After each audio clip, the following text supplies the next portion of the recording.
मालपुर गांव में रामचंद्र नाम का एक व्यापारी रहता था। उसकी कपड़ों की दुकान थी और उसकी दुकान पर 3 नौकर थे। मोनू, तुम अपने घर गए थे ना?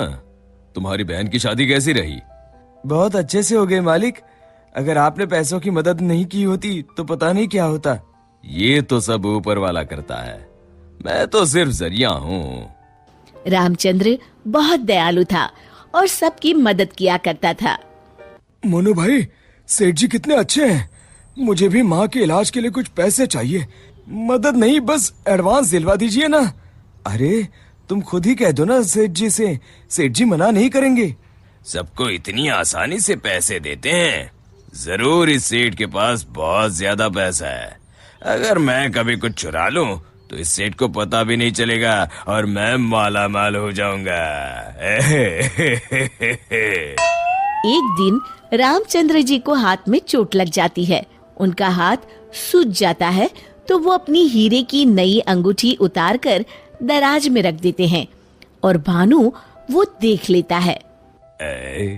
अब तेरी किस्मत बदलने वाली है भानु बेटा। अगर ये हीरे की अंगूठी तेरे हाथ लग गई ना तो ये लहंगा चोली के चक्कर में नहीं पड़ना पड़ेगा। अपनी भी एक दुकान होगी, तू भी दिन भर सेठ की कुर्सी पर बैठा रहेगा, तेरे आगे पीछे नौकर चाकर घूमेंगे। सोचते सोचते भानु सपने देखने लगता है। उसे ये सब दिखाई देने लगता है। ओ भानु, क्या सोच रहा है? चल खाना खाने चलते हैं, सेठ जी भी आराम कर रहे हैं। तुम लोग जाओ यार, मेरा मन नहीं है। क्यों? तेरी तबीयत तो ठीक है ना? हाँ भाई, मेरी तबीयत एकदम दुरुस्त है, बस कुछ करने का मन नहीं है। चल ठीक है, हम खाना खा के आते हैं। जैसे ही लोग बाहर जाते हैं, भानु मौका देखकर अंगूठी निकाल लेता है।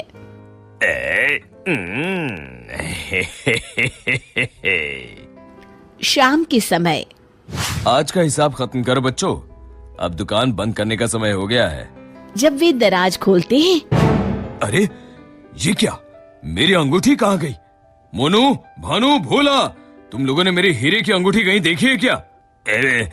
कौन सी अंगूठी मालिक? क्या हुआ मालिक? अब कुछ नहीं, अब कल सुबह मिलते हैं।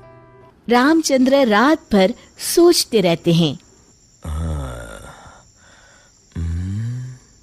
अगली सुबह। आज दुकान को दुल्हन की तरह सजाओ, हर आने जाने वाले का मुंह मीठा करवाओ, आज बड़ी खुशी का दिन है। ऐसी क्या बात है सेठ जी? दरअसल कई सालों पहले एक दिन मुझे एक हीरे की अंगूठी मिली। मैं उसे उठा के घर ले आया। उसी रात मुझे सपने में आकर एक बाबा ने श्राप दिया कि तूने पैसों के लालच में जो अंगूठी उठाई है, अब वही तेरा नुकसान करवाएगी। जब से वो अंगूठी मेरे पास थी, मुझे कहीं न कहीं घाटा होता रहता था। घर में कोई न कोई बीमार होता रहता था। पर कल वो अंगूठी किसी ने चुरा ली और वो चोर अंगूठी के साथ साथ श्राप भी ले गया। पर अगर ऐसा ही था तो आपने वो अंगूठी फेंक क्यों नहीं दी सेठ जी? अरे बाबा जी ने कहा था कि न मैं उसे फेंक सकता हूँ, ना ही किसी को दे सकता हूँ। बस मुझे इंतजार करना है कि कोई स्वेच्छा से वो अंगूठी मुझसे ले ले। तो क्या आपका श्राप मुझे मेरा मतलब उस चोर को लग जाएगा? बिल्कुल। अब वो बेचारा ना अंगूठी फेंक सकता है, न किसी को दे सकता है। वैसे एक उपाय है। क्या उपाय सेठ जी? अरे तुम्हें क्या करना भानु भैया, अब चोर जाने और उसकी किस्मत। तू चुप कर, मैं तो ऐसे ही जानना चाहता हूँ। हाँ, क्यों नहीं, क्यों नहीं। दरअसल अगर पूर्णिमा की रात को चोर हमारी दुकान के पीछे वाले बरगद के नीचे अगर अंगूठी गाड़ दे तो वो श्राप से बच जाएगा। तो आपने क्यों नहीं ऐसा किया सेठ जी? तू मेरी जान ले ले।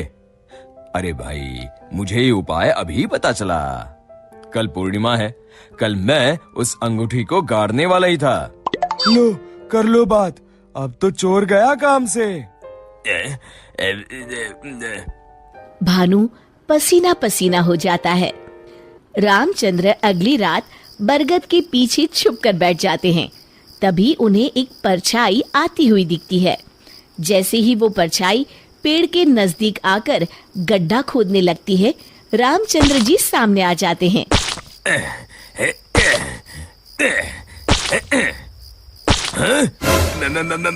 मर गए रे। मुझे माफ कर दीजिए सेठ जी। क्यों, क्या सोचने लगा भानु? माफ कीजिए, मैं हाथ जोड़ता हूँ, आपके पैर पकड़ता हूँ, मुझे माफ कर दीजिए। मुझे इस शराब से मुक्ति चाहिए। ये क्या अगड़म बगड़म बोल रहा है? शराब से मुक्ति चाहिए तो प्रायश्चित कर और कसम खा, आज के बाद कभी चोरी नहीं करूंगा। नहीं करूंगा मालिक। मुझे पुलिस को मत सौंपिएगा, चाहे नौकरी से निकाल दीजिए। मैं कल ही चुपचाप गांव छोड़ के चला जाऊंगा। मैं नया काम देख लूंगा और कभी चोरी नहीं करूंगा। वादा? वादा मालिक, वादा। अरे भाई, अगर तुम वफादारी की कसम खाओगे तो मैं तुम्हें काम छोड़कर कैसे जाने दे सकता हूँ। आप सच में महान है मालिक, आप सच में महान है। महान तो वो ऊपर वाला है। अब चलो काम पर लग जाओ। शिक्षा, अगर किसी को अपनी गलती का एहसास हो जाए तो उसे माफ कर देना चाहिए।